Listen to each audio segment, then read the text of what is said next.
এখন ঘড়িতে বাজে 11:15। সকালে শুধু ঠাকুর পুজো দিয়েছি, কিন্তু তারপর রান্নাঘরে ঢোকার মতো ক্ষমতাই হয়নি।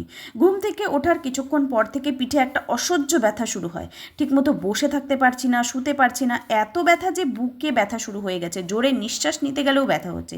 তাই একটু হট জেল ব্যাগ পিঠে রেখে শুয়ে আছি। শুয়েও শান্তি পাচ্ছি না, কারণ রান্না থেকে আরম্ভ করে সব কাজ পড়ে আছে। হাজার শরীর খারাপ নিয়েও আমি আগে প্রয়োজনীয় কাজ সেরে তবেই শুয়ে রেস্ট নিয়েছি, কিন্তু আজ একদমই পারছি না। একটু নড়াচড়া করলেই ব্যথাটা যেন বেড়ে যাচ্ছে। অসহ্য ব্যথাটা যখন গরম সেক দেওয়ার পর একটু কমলো, তখনই চলে আসলাম রান্নাঘরে। এদিকে তো ঘড়ির কাঁটা ঘুরেই যাচ্ছে। গতকালই ভেবে রেখেছিলাম আজ বানাবো ফ্রায়েড রাইস আর আলুর দম। সব কিছু রেডিই ছিল, তাই করেই নিলাম। যদি কাল আরও ব্যথা বেড়ে যায় এই ভয়ে। আমাদের সব কিছুই কিন্তু ডিপেন্ড করে মনের ওপর। এই যদি মনে করতাম আজ আমি উঠতে পারবই না, তবে সত্যিই আমি উঠতে পারতাম না।